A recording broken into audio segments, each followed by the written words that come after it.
Not too long ago, we tested the Smart #1, and now we're going to test the coupe version, the Smart #3, and it's coming to Malaysia very soon. Come, let's take a closer look.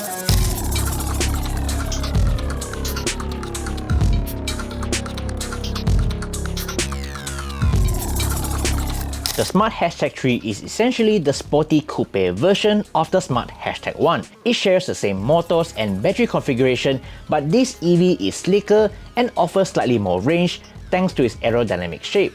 Compared to the Smart #1, the #3 is wider and longer, but it has a lower height by 8 cm. The wheelbase is much longer, and the boot situation is actually slightly better at 370 liters. Similar to the Smart #1, the Smart #3 will also come in 3 variants. The base Pro model with a smaller 49 kWh battery, and the premium model with a bigger battery at 66 kWh, but it still retains the same single motor wheel drive setup. And of course, there's the range-topping Brabus model, which comes with twin motors all-wheel drive setup. Unlike the Smart #1, which looks like a city hatchback, this Smart #3 looks more like an athletic brother, which has spent quite a lot of time at the gym. While it retains the same bubbly look designed by Mercedes-Benz, there are some notable differences like the repositioned Smart logo, which is now placed near the front wheels, and the lower part of the daytime running lights do not extend as much as the #1.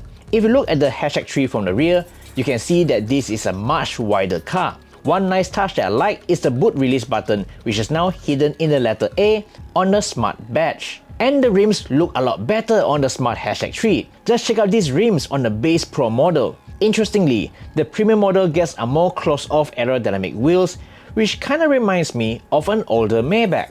While the Pro and Premium gets 19-inch wheels, the Brabus version of the Smart #3 rides on a larger 20-inch 5-spoke wheels, and they look pretty good. Just like the Smart #1 Brabus, you do get extra sporty body panels, red illuminated front grille, and a fake intake on the hood. Because of its lower stance and aerodynamic improvements, the Smart #3 has a lower drag coefficient of 0.27 CD versus 0.29 CD on the #1. And as a result, despite being a bigger EV, the Smart #3 offers slightly more range. For example, the #3 Premium has a WLTP rated range of 455 km versus 440 on the Smart #1. On the inside, the Smart #3 feels very familiar. The dash is exactly the same, except for the 3 circular aircon vents in the middle, which replaces the dual pill-shaped vents on the #1. You still get a 12.8-inch infotainment system, which supports both wireless Apple CarPlay and Android Auto, a slim 9.2-inch instrument cluster, and a head-up display, which is very clear and vibrant. Everything else remains unchanged, and you still get the same storage compartments and cubby holes, including the armrest storage area, which doubles as a chiller. Just that the center storage area for the cup holders and phone now gets a ribbed slider cover. You also get a 13-speaker Beats audio system, which is offered for the Premium and Brabus version.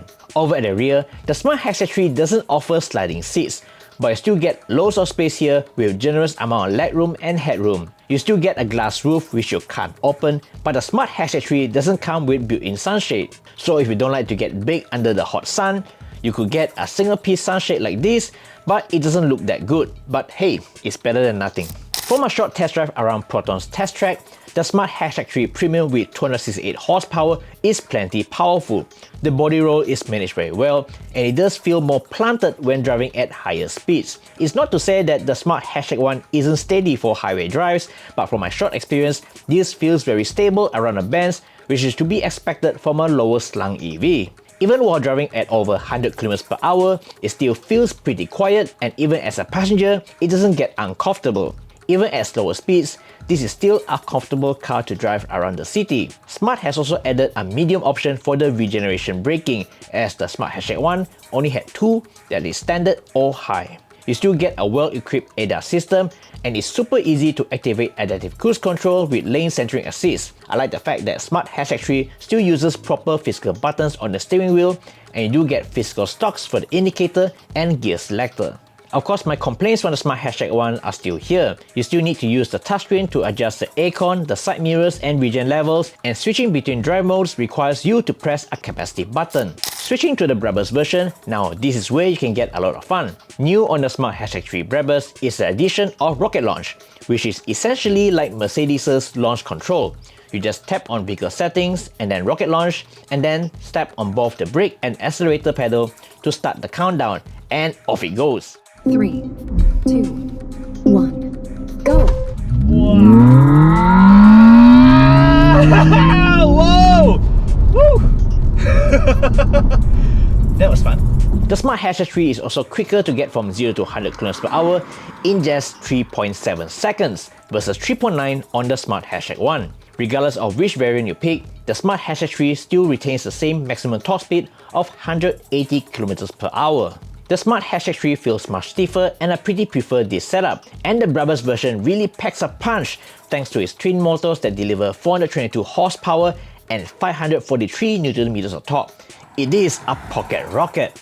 As I said in the Smart #1 Brabus review, the engine noise does add to the experience. On the Smart #3, you get a total of 4 sounds: Smart Original, Classical, Interstellar and Explore when you engage Brabus mode. Interstellar sounds more like a spaceship, while the other 3 sounds pretty much the same with fake engine noise piped in when you floor the accelerator. When it comes to charging, well, the Smart #3 still retains the same 150 kW maximum DC charging rate, which supposedly get you from 10 to 80% in 30 minutes. Meanwhile, for AC charging, it still offers a class-leading 22 kW 3-phase AC onboard charger, where you can top up from 10 to 80% in just 3 hours.